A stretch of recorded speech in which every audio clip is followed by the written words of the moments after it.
ఓం నమ శివాయ.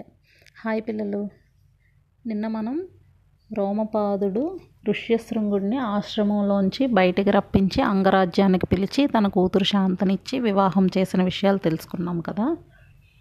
ఇప్పుడు మన ఒరిజినల్ కథలోకి వస్తే, సుమంత్రుడు దశరథ మహారాజుకి అడ్వైజ్ ఇచ్చాడు. ఋష్యశృంగుడిని ఎలాగైనా మన రాజ్యానికి రప్పించి ఆయన్ని మనం చేస్తున్న యాగం, అశ్వమేధ యాగానికి ఆయన ఇన్వైట్ చేద్దాము అని. అయితే రోమపాదుడు, అంగదేశానికి రాజైన రోమపాదుడు, అలాగే కోసల దేశానికి రాజైన దశరథ మహారాజు, వీళ్ళిద్దరూ కూడా చాలా మంచి మిత్రులు. కాబట్టి దశరథ మహారాజు అడిగితే రోమపాదుడు కాదనడు అన్న ధైర్యంతో సుమంత్రుడు చెప్పింది బాగానే ఉందనిపించి వెంటనే వశిష్ఠ ముని దగ్గరికి వెళ్ళి దశరథ మహారాజు ఆయన పర్మిషన్ తీసుకొని, ఏది చేసినా సరే కంపల్సరీగా వాళ్ళ గురువుల దగ్గరికి వెళ్ళి పర్మిషన్ తీసుకొని చేస్తారు, వాళ్ళ సొంత నిర్ణయాలు తీసుకోరు. సో అక్కడ పర్మిషన్ తీసుకొని దశరథ మహారాజు వాళ్ళ రాణుల్ని కూడా తీసుకొని, అలాగే ముఖ్యమైన ఈ మంత్రులు ఎవరెవరు ఉన్నారో వాళ్ళని, అలా చాలామందిని తీసుకొని అంగదేశానికి బయలుదేరి వెళ్ళాడు. వెళ్ళి అక్కడ రోమపాదుడు ఎదురుపడ్డాడు. ఆయన ఎంతో హ్యాపీగా చాలా మంచి మర్యాదలు అన్నీ చేశాడు. తన మిత్రుడు వచ్చాడు కదా, చక్కగా అక్కడ దశరథ మహారాజు 7-8 రోజులు వాళ్ళ రాజ్యంలోనే ఉన్నాడనమాట. ఉన్నాక అప్పుడు రోమపాదుడిని అడిగాడు, ఇలా నీ కూతుర్ని అల్లుడిని నా నగరానికి పంపించు, అక్కడ నేను ఒక మహత్కార్యం చేయాలని ట్రై చేస్తున్నాను, సో పంపించు అని అడిగాడు. దానికి అతను ఎంతో సంతోషంగా ఒప్పుకొని ఋష్యశృంగుడికి కూడా చెప్పాడు, ఇలా రమ్మంటున్నారంటే ఆయన కూడా సరే అన్నాడు. సరే అన్న వెంటనే వీళ్ళు బయలుదేరక ముందే కొంచెం ఫాస్ట్గా గుర్రాల మీద వెళ్ళే కొంతమంది ఉంటారు కదా వీళ్ళ దగ్గర సైనికులు, వాళ్ళను ముందే అయోధ్య నగరానికి పంపించి, ఇలా ఋష్యశృంగ మహర్షి వస్తున్నారు కాబట్టి మన నగరం మొత్తం బాగా అలంకరించి అంత బాగా మంచి గ్రాండ్ వెల్కమ్ అతనికి ఇవ్వాలని వాళ్ళని ఆదేశించాడు. అయితే వెంటనే ఆ ఊర్లో ప్రజలందరూ కూడా ఎంతో చాలా సంతోషించి రాజుగారి ఆదేశం ప్రకారం నగరాన్ని మొత్తం అలంకరించారనమాట. చక్కగా వీధులు మొత్తం కూడా అరటి స్తంభాలు కట్టి పూల దండలు అన్నీ వేసి నీట్గా రోడ్డు మీద చక్కగా కల్లాపి చల్లి మంచిగా ముగ్గులు వేసి అలా చక్కగా చేశారు. అయితే ఈయన్ని తీసుకొచ్చిన తర్వాత అతని భార్య కూడా వచ్చింది కదా, శాంత. ఆ శాంత అండ్ మన ఋష్యశృంగుడు ఇద్దరు వచ్చారు. ఇద్దరిని ఎంతో చక్కగా ఆదరంగా తీసుకెళ్లారు. అంతఃపురంలో వాళ్ళ ప్లేసెస్ ఇచ్చారు. అన్నీ జరిగాయి. అయిపోయిన తర్వాత ఋష్యశృంగుడు వచ్చిన చాలా రోజుల తర్వాత వసంత ఋతువు స్టార్ట్ అయినప్పుడు, వసంత ఋతువు అంటే చైత్రమాసంతో, మనం ఉగాదితో స్టార్ట్ చేస్తాం కదా, చైత్రమాసం మొదలవుతుంది అప్పుడు మనకి న్యూ ఇయర్. సో అప్పుడు దశరథ మహారాజు అశ్వమేధ యాగాన్ని ప్రారంభించడానికి సంకల్పించాడు. అయితే యజ్ఞం చేయాలన్నప్పుడు ప్రధాన ఋత్విజులు ఒకళ్ళు ఉండాలి, అంటే మెయిన్ పురోహితులు అనమాట, ఈ యజ్ఞం మొత్తం కండక్ట్ చేయడానికి. అది ఋష్యశృంగుడిని రిక్వెస్ట్ చేశాడు, దయచేసి మీరు మాకు ప్రధాన ఋత్విజుడిగా ఉండండి అని. అందుకు ఆయన ఒప్పుకొని, సరే అన్నీ రెడీ చేయండి. రెడీ చేసి అశ్వమేధ యాగం అంటే, అశ్వం అంటే గుర్రం కదా, హార్స్. ఆ హార్స్ని విడిచిపెడతారు. విడిచిపెడితే అది రకరకాల రాజ్యాలన్నీ తిరుగుతూ అది ఎక్కడికి వెళ్తుందో అలా అది తిరిగి ఒక 1 ఇయర్కి వెనక్కి వస్తుందన్నమాట. వచ్చిన తర్వాత అప్పుడు యాక్చువల్గా యాగం చేయడం మొదలు పెడతారు. అయితే అలా అశ్వాన్ని విడిచిపెట్టమని చెప్పారు. అయితే వెంటనే ఈ మంత్రులు వీళ్ళందరూ కూడా చక్కగా అన్ని అరేంజ్మెంట్స్ చేశారనమాట. ఒక యాగం చేయాలంటే చిన్న విషయం కాదు కదా, మీకు ఇంతకు ముందే చెప్పాను. అయితే ఈ 1 ఇయర్ అయ్యేలోగా మొత్తం అరేంజ్మెంట్స్ అన్నీ వశిష్ఠముని చూడడం మొదలుపెట్టారు. అది ఎలా చేశారంటే, మీరందరూ రాజాజ్ఞ ప్రకారంగా యజ్ఞ కార్యక్రమానికి కావాల్సిన అన్ని పనులు చేయండి అని మొత్తం అక్కడికి వచ్చిన వాళ్ళందరూ, చాలామంది వాళ్ళ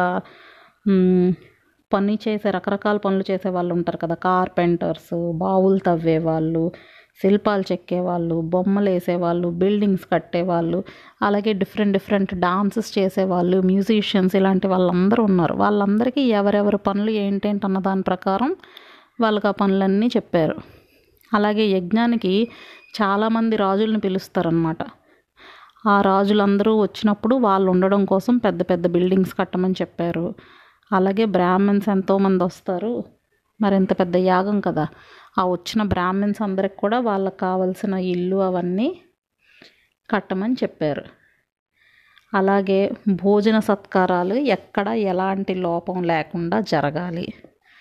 చక్కగా అందరికీ వచ్చిన వాళ్ళకి ఎన్నో రకాల దానాలు చేస్తారు యజ్ఞాల్లో. మెయిన్గా ఈ యజ్ఞం చేయడం వెనుక ఉద్దేశం ఏమిటంటే, మనకి ఏమైనా అంటే ఇప్పుడు దశరథుడు పరంగా అతనికి ఏమైనా ప్రాబ్లమ్స్ అవి ఉన్నా, అతని ఇంతకుముందు పాపాలు లాంటివి ఏమైనా ఉన్నా, అలాంటివి ఏమున్నా కూడా అలాంటి వాటిని సాల్వ్ చేసుకోవడానికి యజ్ఞం అది చేస్తారు. సో అందరికీ దానాలు అవి చాలా ఎక్కువగా చేస్తారు. అందుకు కావలసిన డబ్బులు అన్నీ రెడీ చేసి ఉంచారనమాట. అలాగే అందరికీ తృప్తిగా భోజనం పెట్టడం, ఏదో పెట్టాం పిలిచామని కాకుండా వాళ్ళకి ప్రేమగా భోజనం ఎప్పుడు కూడా మనమైనా సరే ఎవరికైనా పెట్టామంటే వాళ్ళేదో గతి లేక మన దగ్గరకు వచ్చి తింటున్నారులే అన్న ఉద్దేశంతో ఎప్పుడు ఎవరికి భోజనం పెట్టకూడదు. ఆఖరికి ముష్టి వాళ్ళకి పెట్టినా సరే వాళ్ళు కడుపు నిండా తినాలి, వాళ్ళు సాటిస్ఫై అవ్వాలి తిన్న ఫుడ్తో అని ఫీల్ అయ్యి భోజనం పెట్టాలి. అందువల్ల ఆ రకమైన అరేంజ్మెంట్స్ అన్నీ వశిష్ఠ మహర్షి దగ్గరుండి చేయించారు. అలాగే చాలా ఇన్స్ట్రక్షన్స్ కూడా వాళ్ళకి ఇచ్చారనమాట. ఎందుకంటే ప్రతిదీ రాజే వెళ్ళి చేయడు కదా, కింద ఉన్న వాళ్ళందరూ చేస్తారు. సో వాళ్ళు కూడా అదే మంచి ఉద్దేశంతో ఉండాలి కాబట్టి వాళ్ళకు కూడా అన్ని విషయాలు చెప్పాడు. ఎవరికైనా ఏదైనా ఇచ్చేటప్పుడు వాళ్ళ పట్ల ఒక నెగ్లెక్టెడ్ లేకపోతే ఒక చీప్ దృష్టితో చూడకూడదు, వాళ్ళని వెటకారం చేయకూడదు, చులకన భావన ఉండకూడదు. అలాంటివి ఏమైనా చేస్తే దానం చేయడం వల్ల పుణ్యం రావడం జరగదు సరికదా, తిరిగి హామ్ జరుగుతుంది అన్నమాట వాళ్ళకి. అందువల్ల అలాంటి పనులు పొరపాటును కూడా చెయ్యకండి అని ఆ మంత్రులకి కానీ ఆ కింద ఉన్న వాళ్ళకి కానీ అందరికీ చెప్పారు ఆయన. అక్కడికి ఇంకా ఈ యజ్ఞం మొదలు పెట్టడం మొదలైంది. ఎందుకంటే 1 year అయిపోయింది, ఈ అశ్వం వెనక్కి వచ్చేస్తుంది. యజ్ఞం మొదలుపెట్టారు. మొదలుపెట్టినప్పటికీ అక్కడికి వచ్చిన చాలామంది బ్రాహ్మణులు వచ్చారు. వాళ్ళందరూ విద్వాంసులే. అందరి దగ్గర అంటే వాళ్ళందరూ గురువులు. ఒక్కొక్క బ్రాహ్మణులు అంటే వాళ్ళు వాళ్ళ ఆశ్రమాలు నెలకొల్పుకొని చాలామందికి చదువు చెప్తూ ఉండేవారు కదా. అందరి దగ్గర వాళ్ళ శిష్యులు కానీ అనుచరులు కానీ ఎవరైనా సరే కనీసం 100 మంది ఉండేవారట ఒక్కొక్కళ్ళకి. సో వాళ్ళందరూ వచ్చినా వాళ్ళందరికీ కూడా భోజనాలు అన్నీ పెట్టేవారు. ఇదే కాక అంటే అన్ని క్యాస్ట్ల వాళ్ళకి మన హిందూ ధర్మం ప్రకారం 4 రకాలుగా విభజించారు. ఏంటది? బ్రాహ్మణులు, క్షత్రియులు, వైశ్యులు, శూద్రులు. వీళ్ళందరికీ కూడా ఎవ్వరికి ఏ లోటు రాకుండా చక్కగా భోజనాలన్నీ అరేంజ్ చేశారు. అందరికీ ఇవ్వాల్సిన రకరకాల బట్టలు, డబ్బులు, రకరకాల దానాలు చేస్తున్నారు. ఇది కాక వృద్ధులు, కొంచెం పేషెంట్స్ లాంటి వాళ్ళు, లేడీస్, పిల్లలు చాలామంది వస్తున్నారు, భోంచేసి వెళ్తున్నారు. ఎంత జరుగుతున్నా దశరథ మహారాజు అనుకుంటున్నాడంట, ఏంటో నేను అనుకున్నంతమంది గెస్టులు రావట్లేదని నాకు అనిపిస్తుంది అంటున్నాడంట. ఆయన అంత మంచివాడు. అయితే ఇంకా వెళ్ళి అందరికీ భోజనాలు వడ్డించండి, ఇంకా రకరకాల బట్టలు దానాలు చేయండి, ఇలాగని తిరిగి వాళ్ళ మంత్రులందరికీ కూడా ఆజ్ఞాపిస్తున్నాడు ఆయన. అంత బాగా చేశాడు. చేస్తే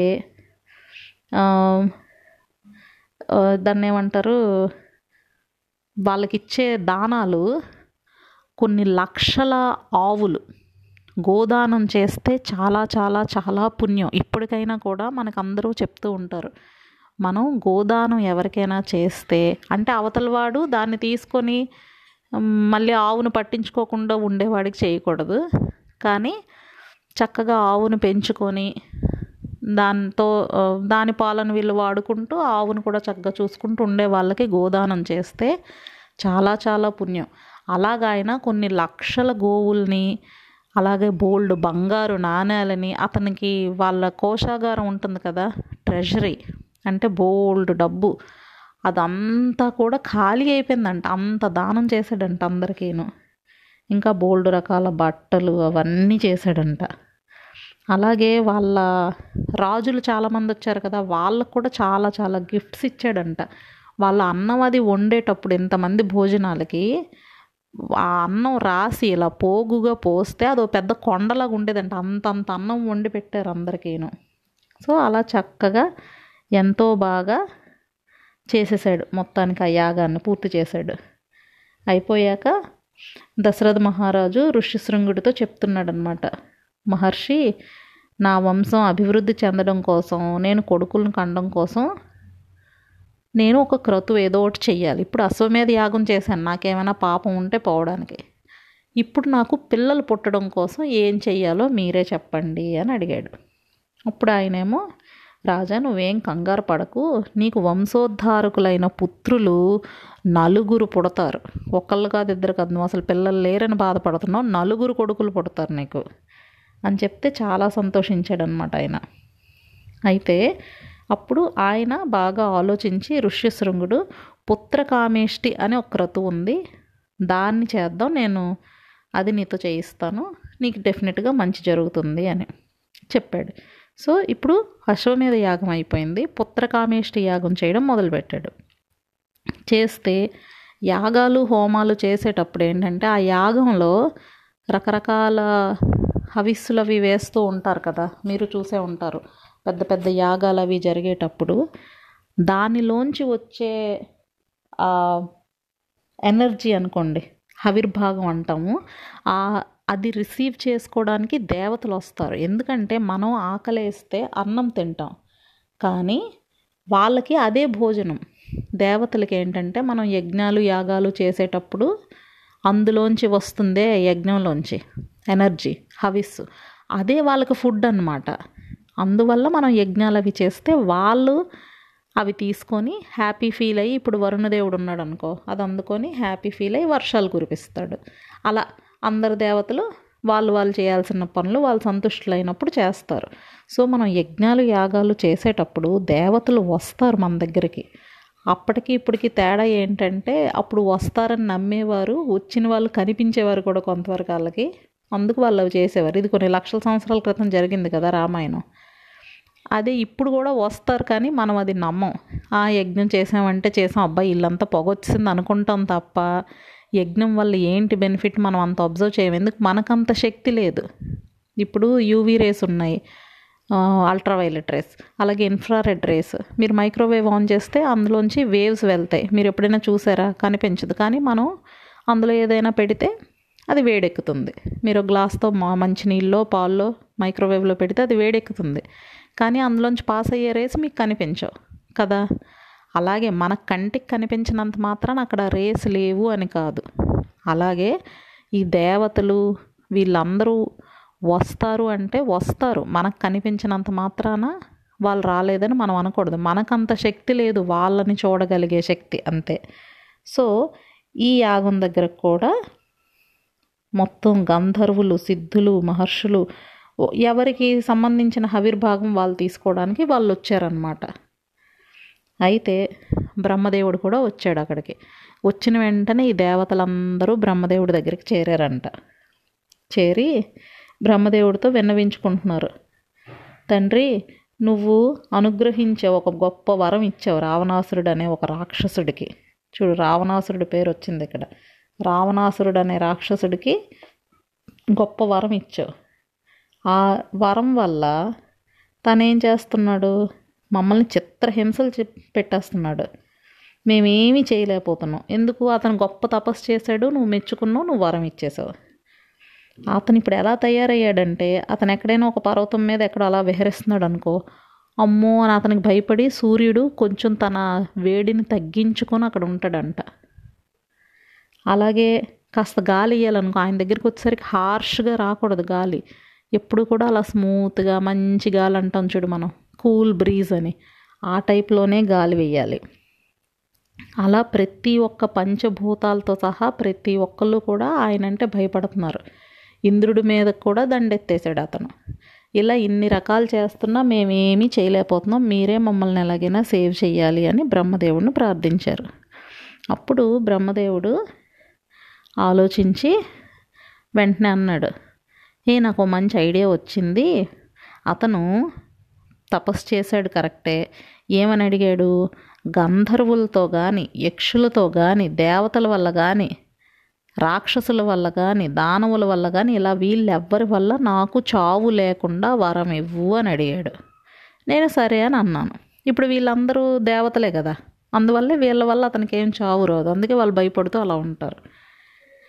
అయితే ఈ రావణాసురుడు వరం కోరుకున్నప్పుడు మనుషులంటే అతనికి చులకన భావం, అంతే కదా. దేవతలే అతని దగ్గర భయపడుతూ, సూర్యచంద్రులే భయపడుతూ ఉంటే గాడిదగుడ్డు మనుషులు ఏం చేస్తారు అని ఒక చీప్ ఫీలింగ్ అనమాట ఆయనకి. సో మనుషుల వల్ల నాకు చావు రాకూడదు అని మాత్రం అతను కోరుకోలేదు. ఎందుకు? అతనికి అదొక అవమానం. ఒక మనిషి పెద్ద రావణాసురుడిని ఏమీ చేయలేడు కదా, అందుకే వాళ్ళ గురించి అసలు వరం ఎందుకు, వేస్ట్ అని అడగలేదు. అంటే మనం చిన్న చీమను చూస్తే మనం ఎంత చీప్గా చూస్తామో ఆ టైప్లో అనమాట. కాబట్టి ఒక మనిషి మాత్రమే అతన్ని చంపగలడు, మిగిలిన వాళ్ళు ఎవరూ చంపలేరు అని చెప్పాడు. ఈలోగా మహావిష్ణువు శంఖచక్రాలు గదా అన్నీ ధరించి అక్కడ దివ్య తేజస్సుతో అలాగా యజ్ఞశాల దగ్గర దిగాడు ఆయన. వస్తే వెంటనే బ్రహ్మదేవుడు, ఇక్కడున్న దేవతలు మొత్తం వెళ్ళి ఆయన దగ్గరికి ప్రార్థించారనమాట. ప్రార్థించి ఏమన్నారు? మహావిష్ణు గారు, ఇలా మీ అయోధ్యాపతి అని దశరథ మహారాజు ఇప్పుడు ఇక్కడ యాగం చేస్తున్నాడు కదా, ఈయన చాలా సమర్థుడు, చాలా మంచివాడు, ధర్మాన్ని ఎప్పుడూ పాటిస్తూ ఉంటాడు, అలాగే ఎంతో మంచి మెంటాలిటీ అతనిది. అలాగే అతని 3 భార్యలు ఉన్నారు కదా, వాళ్ళు కూడా చాలా గొప్పవారు. కాబట్టి వాళ్ళకి నువ్వు నలుగురుగా నువ్వు రూపం పొంది 4 రూపాల్లో నువ్వు వాళ్ళకి పుత్రుడు అవ్వు అని రిక్వెస్ట్ చేశారు. ఎందుకంటే రావణాసురుడు అతనుకున్న వరం వల్ల ప్రపంచాన్నంతటినీ ప్రపంచం కాదు, లోకాలన్నింటినీ గడగడలాడించేస్తున్నాడు. కాబట్టి అతన్ని దేవతలు ఎవ్వరూ చంపలేరు. నువ్వు మనిషిగా అవతరించి యుద్ధం చేసి అతన్ని హతమార్చు అని అడిగారు. అడిగితే అప్పుడు విష్ణుమూర్తి అన్నాడనమాట, భయపడకండి, ఎంతమందిని బాధ పెడుతున్నాడు ఆయన. సో ఆ బాధ పెడుతున్న రావణుణ్ణి, అతని కొడుకుల్ని, అతని మనవల్ని, అతని వెంట ఉన్న వాళ్ళు, అతని చుట్టాలు, అతని ఫ్రెండ్స్, అసలు మొత్తం అతని తాలూకా అందరినీ మొత్తం యుద్ధం చేసి హతమార్చేస్తాను నేను. అంటే traces of anybody from Ravana's family అన్నది లేకుండా నేను చేసేస్తాను. కానీ ఇప్పుడు నేను అతన్ని చంపడం కోసమే అవతారం ఎత్తున్నాను కదా అనుకోవద్దు. నేను అతన్ని చంపేశాక కూడా 11,000 సంవత్సరాలు మానవలోకంలో నివసిస్తాను, ఈ భూమండలాన్ని పాలిస్తాను అని వరం ఇచ్చాడు ఆయన. ఇప్పుడు మీకు డౌట్ రావాలి, ఒక మనిషి మ్యాక్సిమం ఎంత బ్రతుకుతారు? మన లెక్కల ప్రకారం చూసుకున్న ఒక 100 ఏళ్ళు, అది కూడా ఎవరో ఒకరిని చూస్తాం. కానీ ఒక్కొక్క కాలంలో ఒక్కొక్కలాగా మనుషుల ఆయుష్ ప్రమాణం ఉంటుందన్నమాట. ఇప్పుడు త్రేతాయుగం కాలంలో కొన్ని వేల సంవత్సరాలు బ్రతికేవారు, అది అసలు కామన్ అనమాట. ఒక మనిషి పుడితే వాడు 30 ఏళ్ళు, 40 ఏళ్ళు, 50 ఏళ్ళు అలా అలా బ్రతికేవారు ఒక్కొక్కళ్ళు. చాలా విచిత్రంగా ఉంది కదా, మనకి ఇప్పుడు ఆశ్చర్యం వేస్తుంది. అన్ని ఏళ్ళు అసలు ఏం చేస్తున్నారు అలా బ్రతికి బ్రతికి బ్రతికి బ్రతికి విసుగొచ్చేస్తుంది మనకైతే. అలా 11,000 సంవత్సరాలు నేను భూమి మీద ఉండి పాలిస్తాను అన్నాడు. మనం అసలు ఈ విషయం గురించి చాలా హ్యాపీగా ఫీల్ అవ్వాలి. ఎందుకంటే ఒక మనిషి అన్నవాడు ఎంత చీప్గా ఒక రావణాసురుడు చూశాడో అలాంటి వాళ్ళకి బుద్ధి చెప్పే విధంగా రామావతారం అనేది జరిగింది. అంటే ఒక సాధారణ మనిషిలాగా పుట్టి రాముడు, మీరు మొత్తం ఇప్పుడు రామాయణం అంతా వింటారు కదా, ఎక్కడా కూడా నేను దేవుడిని, నేను విష్ణుమూర్తిని అలా ఏం చెప్పరు. ఆయన సాధారణ మనిషిలాగే ఉంటారు ఎప్పుడూ. నేను దశరథ మహారాజు కొడుకుని అనే చెప్తుంటాడు రాముడు. కాబట్టి ఒక సాధారణమైన మనిషి తను తలుచుకుంటే ఒక పెద్ద రాక్షసుడిని చంపటమే కాకుండా తన రాజ్యాన్ని ఎంత బాగా పాలించాలో కూడా తర్వాత ఎన్నో జనరేషన్స్కి చూపించాడు. లేకపోతే కొన్ని లక్షల సంవత్సరాల క్రితం రాముడు ఏం చేశాడని ఈరోజు మనం చదవం కదా. అలా అందరికీ ఒక మార్గదర్శకంగా ఉండి ఆయన చేశాడనమాట. సో ఇప్పుడు దశరథ మహారాజు యజ్ఞం చేస్తున్నాడు కదా, వీళ్ళందరూ వీళ్ళ ఆవిర్భాగాలు తీసుకొని వాళ్ళ లోకాలకు మళ్ళీ వెళ్ళిపోయారు. ఇప్పుడు ఈ యజ్ఞకుండంలోంచి సడన్గా ఒక దివ్య పురుషుడు ప్రత్యక్షం అయ్యాడనమాట. చాలా బలంగా ఉన్నాడనమాట ఆయన ఎర్రని బట్టలు వేసుకున్నాడు. అతని మొహం కూడా ఎర్రగా ఉంది. చాలా మంచి గంభీరమైన వాయిస్తో ఉన్నాడు ఆయన చేతిలో ఒక బంగారు పాత్ర ఉంది. ఆ బంగారు పాత్ర నిండా దివ్యమైన పాయసం ఉంది. అంటే ఇట్స్ డివైన్ అన్నమాట. దేవుళ్ళ దగ్గర నుంచి వచ్చిన పాయసం, దివ్యమైన పాయసం. దాని మీద ఒక వెండి మూత. ఇది పట్టుకొని ఆయన వచ్చి దశరథ మహారాజుతో చెప్పాడు, రాజా నేను బ్రహ్మదేవుడు పంపిస్తే ఇక్కడికి వచ్చాను అని చెప్పాడనమాట. చెప్పి ఇది దివ్యమైన పాయసం, దీనివల్ల చాలా వరకు ఎన్నో మంచి పనులు జరుగుతాయి. అంటే మంచి హెల్త్ వస్తుంది, అదే కాక సంతానాన్ని కూడా ఇది ప్రసాదిస్తుంది. కాబట్టి నువ్వు దీన్ని స్వీకరించు. ఇది పాయసాన్ని నీ వైఫ్స్ ఉన్నారు కదా వాళ్ళకి ఇచ్చి దీన్ని తినమని చెప్పు. దీన్ని సేవించడం వల్ల నీ భార్యలకి పుత్ర సంతానం కలుగుతుంది అని చెప్పాడు. అసలు దశరథ మహారాజు పరమానంద భరితుడైపోయాడు. చక్కగా అతనికి దండం పెట్టుకున్నాడు. అన్నీ అయిపోయాక ఆయన యజ్ఞపురుషుడు అంతర్ధానం అయిపోయాడు, మాయమైపోయాడు అనమాట. అయితే ఇప్పుడు ఈ పాయసాన్ని ఆయన 3 వైఫ్స్కి ఎలా డివైడ్ చేశాడో మీరు వినండి, చెప్తాను. ఫస్ట్ హాఫ్ చేశాడు. ఆ హాఫ్ని కౌసల్యాదేవికి ఇచ్చాడు. మిగిలిన హాఫ్ ఉంది కదా, మళ్ళీ దాన్ని సగం చేశాడు. అప్పుడు ఏమైంది, 1/4 వచ్చింది. ఒక 1/4ని సుమిత్రాదేవికి ఇచ్చాడు, సెకండ్ వైఫ్. ఇంకా 1/4 మిగిలిపోయింది కదా, దాన్ని మళ్ళీ సగం చేశాడు. అప్పుడు ఏమైంది, 1/8. ఆ 1/8ని ఒకటి కైకేయికి ఇచ్చి ఇంకో 1/8ని సుమిత్రాదేవికి ఇచ్చాడు. ఇది ఎందుకు ఇలా చేశాడు అంటే, మీరు లెక్కేస్తే మీకు ఫ్రాక్షన్స్ అవి ఈ పాటికే మీరు నేర్చుకుని ఉంటే మీకు తెలుస్తుంది. ఫస్ట్ కౌసల్య పెద్ద భార్య కాబట్టి హాఫ్ ఇచ్చాడు, సో ఎక్కువ పోర్షన్ ఆమెకు వెళ్ళింది. తర్వాత మిగిలిన హాఫ్లో ఇద్దరికి ఈక్వల్గా ఇచ్చేస్తే అప్పుడు సెకండ్ వైఫ్కి థర్డ్ వైఫ్కి ఈక్వల్గా ఇచ్చినట్టు. కానీ అలా కాకుండా ఆవిడకి 1/4 ఇస్తూ ఈ మిగిలిన 1/4లో కూడా 1/8 ఇచ్చాడు. సో 1/4 + 1/8 ఆవిడకి వచ్చింది. ఓన్లీ మిగిలిన 1/8 కైకేయికి వెళ్ళింది. అలా డిస్ట్రిబ్యూట్ చేశాడు. అంటే మీరు చూసుకుంటే ఎక్కడా కూడా ఆయన ధర్మం తప్పకుండా చక్కగా అందరికీ బాగా కరెక్ట్గా ఎవరికి ఎంత ప్రపోర్షన్లో డివైడ్ చేయాలో అలా డివైడ్ చేసి ఇచ్చాడు అనమాట ధర్మరాజు. సో ఇప్పుడుతో వీళ్ళకి అది ఇచ్చారు. వాళ్ళందరూ ఎంతో సంతోషంగా దాన్ని స్వీకరించారు. వాళ్ళు ఆ పాయసాన్ని తిన్నారు. సో రాముడు యాక్చువల్గా పుట్టడం అవన్నీ మనం నెక్స్ట్ ఎపిసోడ్లో తెలుసుకుందాం. ఓకేనా? బాయ్ పిల్లలు.